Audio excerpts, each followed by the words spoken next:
Noticias de última hora, preste mucha atención. 13 crímenes a periodistas cometidos en Ecuador entre el 2005 y el 2022 siguen en la impunidad, según Fundamedios. La conmemoración del Día de la Impunidad contra los periodistas se llevará a cabo del 2 al 3 de noviembre en la sede de la OEA, en Washington. El asesinato de 13 trabajadores de medios de comunicación de Ecuador se visibilizará el jueves 2 y viernes 3 de noviembre del 2023 con la conmemoración a nivel global del Día de la Impunidad contra los periodistas. Casos como los de Fausto Valdivieso, en el 2013, y del equipo periodístico del diario El Comercio, en el 2018, permanecen en la impunidad y sus familiares aguardan que se haga justicia. También un periodista sigue desaparecido desde agosto de 2022 y solo fue hallado su automóvil en el fondo de un barranco. En más noticias. La Comisión Interamericana de Derechos Humanos mantiene medidas cautelares para Cristian Zurita y requiere información. La Comisión Interamericana de Derechos Humanos, CEIDH, amplió las medidas de protección para el caso de Verónica Zarauz, esposa del asesinado candidato Fernando Villavicencio. La Comisión Interamericana de Derechos Humanos, CEIDH, informó el 1 de noviembre de 2023 que mantiene las medidas cautelares a favor del excandidato presidencial, Cristian Zurita, quien salió del país a mediados de octubre. Además, las amplió para el caso de Verónica Zarauz, esposa del asesinado candidato Fernando Villavicencio. Lo propio se aplica para Andrea González, excandidata a la presidencia de la República, así como de Antonio López y Carlos Figueroa, quienes formaban parte del equipo de campaña de Villavicencio. La CEIDH otorgó estas medidas cautelares el 20 de agosto de 2023, al terminar la primera vuelta electoral para la presidencia de la República, en la que Zurita fue el tercer candidato más votado, al reemplazar a Villavicencio, quien fue asesinado el 9 de agosto en Quito, a su salida de un mitin de campaña. El organismo consideró que los beneficiarios se encontraban en una situación de riesgo. La CEIDH solicitó al Estado ecuatoriano que mantenga las medidas de protección y refuerce las de la viuda de Villavicencio y sus hijos para proteger los derechos a la vida e integridad que siguen en riesgo. A su vez, pidió al gobierno ecuatoriano que informe sobre el estado de las acciones ejecutadas respecto a la investigación de las amenazas a las personas beneficiarias de las medidas cautelares. Zurita prevé acudir la próxima semana a varias audiencias de la CEIDH, después de que salió del Ecuador a mediados de octubre. En más noticias. Y una costosa factura le quedará al país producto de la grave crisis energética. Tras este hecho, el gobierno plantea revisión en el costo de planillas. Ecuador una vez más hace camino al andar y dentro de una grave crisis energética con costos extras por la compra de energía a Colombia, que para tener una idea, hoy la compramos con picos de hasta 60 centavos por kilovatio hora, es decir, 12 veces más de lo que cuesta nuestra hidroelectricidad. Sumado a esto, la utilización de diésel subsidiado. La pregunta que surge a todo esto es ¿quién pagará esta cara factura? El tema de las tarifas es algo que se tiene que seguir revisando. El pliego tarifario tiene que revisarse. El pliego tarifario tiene que revisarse, en efecto, para que el sistema pueda tener mayor liquidez. Jorge Luis Hidalgo, consultor energético, señala que si bien esta medida es técnica y propicia, se debería priorizar la revisión de tarifas del menos del 2% de 40.000 industriales que trabajan en el sector petrolero y minero, que pagan una tarifa diferenciada de 5 centavos. Me parece que si quieren revisar tarifas, porque no les toca de otra, tendrían que primero enfocarse en este pequeño grupo de grandes empresarios. En los últimos 5 años, esto más o menos ha significado cerca de 500 millones de dólares. Entonces, si usted no tiene un modelo sostenible económicamente, lo que va a pasar es que van a aumentar los apagones.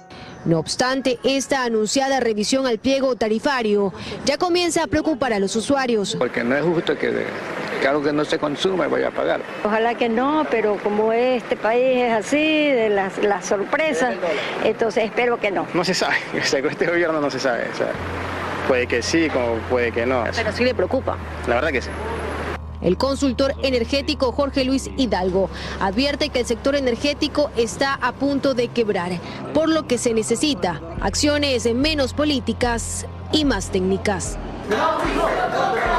Con este grito, un grupo de ciudadanos celebró que en pocos días Ecuador tendrá oficialmente Contralor General del Estado. Luego de 11 meses, el concurso para designar a esta autoridad concluyó con su informe final, un documento de carácter vinculante que recomienda designar a Javier Mauricio Torres como el nuevo Contralor, tras obtener una calificación de 91 puntos sobre 100. Un ciudadano que, digo yo, sin temor a equivocarme, en otras circunstancias no le habría sido posible llegar a la Contraloría General del Estado.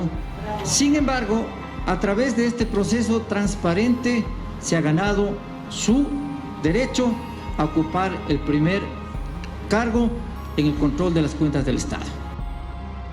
El informe fue enviado inmediatamente al Consejo de Participación Ciudadana y Control Social. Con ello, el Pleno tendrá 2 días para sesionar y designar a esta nueva autoridad. Ya depende del Pleno las facultades legales y constitucionales para seguir el debido proceso. El informe final fue aprobado tan solo horas después de que los comisionados asistieron a una convocatoria del Pleno. Allí explicaron lo ocurrido en la sesión 14, en la que se aprobaron los resultados del examen escrito, y la sesión 19, en la que se suspendió de funciones al secretario de la comisión, Francisco Toral. En medio de la sesión, uno de los consejeros recriminó a la comisión la forma en la que se dio la recalificación de los méritos y oposición. Yo entiendo muy bien que esto ha sido bastante transparente hasta cierto punto.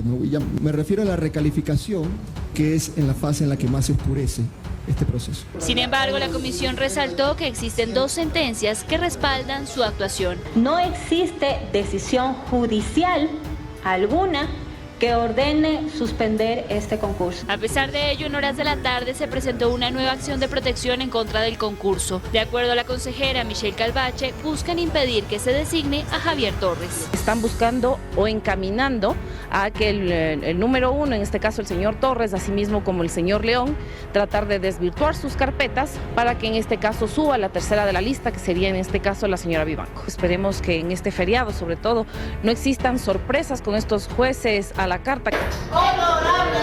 La acción de protección aún no ha sido notificada a la Comisión Ciudadana de Selección.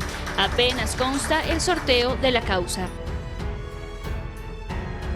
Y luego de que se conociera una posible alianza entre Revolución Ciudadana, el Partido Social Cristiano y ADN en la Asamblea Nacional, legisladores hacen un llamado a que se hagan públicas las agendas y así evitar pactos debajo de la mesa. 70 votos son necesarios para conseguir las principales dignidades de la Asamblea Nacional. El próximo 20 de noviembre, día en que sesionará el nuevo legislativo, finalmente se verán las alianzas que se hicieron, pues ninguna organización política por sí sola logró esa cantidad de curules a través de la elección popular. Las conversaciones entre la Revolución Ciudadana, el Partido Social Cristiano y ADN suenan con fuerza para formar una alianza, aunque ninguno ha decidido confirmarla.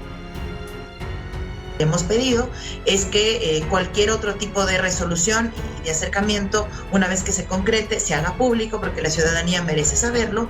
Cualquier cosa escondida no solo que estará mal, sino que será lo que hemos rechazado siempre. En caso de que el pacto se dé, la Revolución Ciudadana llega con 51 votos, el Partido Social Cristiano con 14 propios y se habla de 4 aliados, y ADN con 14. Los aliados del social cristianismo tampoco saben aún de qué se trata el acuerdo. Tocará tomar la decisión porque en temas de impunidad no votaremos. De allí que desde otras tiendas políticas exigen agendas públicas a todos. Nosotros tenemos claro de que la agenda de impunidad trabaja siempre bajo la mesa. Nuestra previsión respecto de este tema es que al estar la Revolución Ciudadana dentro de este acuerdo, siendo los intereses de la Revolución Ciudadana siempre la impunidad, entendemos que esta agenda está siendo impulsada por ellos dentro de esta alianza. Construye, que entró como la segunda minoría con 29 curules, ahora se quedó con 26, pues algunos de sus legisladores decidieron mirar hacia otro lado. Ellos son independientes. Necesitamos para formar una bancada como mínimo 14 asambleístas. Ya hemos logrado ese mínimo número y esperamos pues que para cuando se instale la asamblea, ojalá seamos muchos más. En todo caso, por ahora, las fichas en la asamblea aún se están moviendo. Y la primera sesión de los asambleístas electos será el 20 de noviembre, pero para ello deben primero entregar los documentos con los que se los habilitará en el cargo. Con este documento, el administrador temporal de la Asamblea notificó a los 137 legisladores electos para que entreguen la documentación que los habilita en el cargo y que son requisitos obligatorios. Según este oficio, deben acudir entre el 6 y el 17 de noviembre. Entre los documentos están la declaración patrimonial, un certificado de no tener impedimento de ejercer el cargo público que lo emite el Ministerio de Trabajo, y también desde que se reformó la ley de la función legislativa deben presentar una declaración de intereses. Declaración de intereses que incorpore su relación con compañías, gremios, funcionarios públicos de alto nivel o afiliaciones que puedan devenir en conflicto de intereses. Pero ¿cuál es el fin de este último? Lo explican desde el Observatorio Legislativo. Esta declaración de intereses sirve para que la ciudadanía y también las autoridades puedan identificar potenciales conflictos de interés que se pueden presentar en la aprobación de informes en la legislatura o en la aprobación de leyes. Y ahí, pues, la Ley Orgánica de la Función Legislativa establece que los legisladores que hayan identificado que tienen conflicto de interés deben abstenerse en las votaciones, es decir, no pueden votar. En este mismo comunicado, el administrador general de la legislatura informa que la primera sesión de esta nueva asamblea se hará el 20 de noviembre a las 10 de la mañana, fecha que se acordó tras la reunión que mantuvo con los 3 asambleístas más votados y que dirigirán la instalación de esta sesión. Como paso previo se hará la recepción de los documentos y para ello los legisladores deben acudir de forma personal y se instalarán mesas con el poco personal que tiene por ahora la asamblea. Desafortunadamente, al no contar con personal de carrera, esto podría no generar beneficios para la institución, es decir, no hay un conocimiento o una inteligencia institucional al respecto de cómo debería funcionar, por ejemplo, la primera sesión de la legislatura.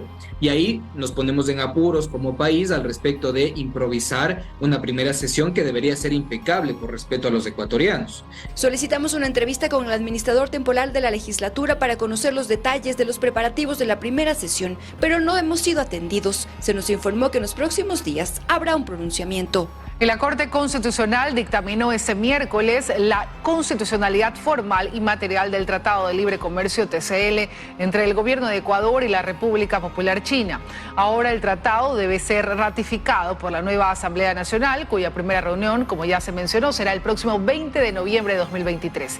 El gobierno señaló que el acuerdo comercial incluye el 99,6% de la oferta exportable ecuatoriana y destacó que productos como la pitahaya, banano, quinoa o camarón tienen potencial de crecimiento en el gigante asiático. Aunque es un alivio para muchos que durante el feriado no haya cortes de luz, los vividos hasta este miércoles han generado mucha pérdida en los sectores comerciales. Mientras tanto, el presidente del directorio de EMCO, las empresas públicas, reconoce que no se previó un estiaje tan complejo. Alexandra creía que podía atender a la luz de las velas. Sin embargo, le golpeó la realidad y la ausencia de sus clientes. Y es por esto, debido a los apagones, que ha considerado cerrar su negocio. Pagamos arriendo, pagamos empleados, todo y muy mal. Se dañan los productos. Y como ella, varios ciudadanos sufren las pérdidas en sus locales debido a los cortes de luz, aun cuando se redujeron a la mitad y únicamente son 2 horas. Esas 2 horas de paro es una pérdida. Y también los clientes no acercan a comprar. Y esto que hoy sufre la ciudadanía pudo evitarse, pero falló la planificación. ¿Cómo? Lo explicó el presidente del directorio de las empresas públicas EMCO. El problema resulta en que cuando se aprobó la planificación del 2023, que es la hoja de ruta o el instrumento que nos permite como directorio conocer los avances de la gestión del gerente general, es que no se previó un escenario de estiaje tan complejo. Entonces, dice, en las declaratorias de emergencia no estuvo previsto en el inicio de la planificación en marzo, aun cuando en febrero el SENACE lo advirtió. Es que la particularidad es de que los documentos que se discuten en directorio son a partir de lo que formulan los cuerpos técnicos de cada una de las empresas públicas. Y el cuerpo técnico de la empresa SELEC dijo que no había la previsión de un estiaje.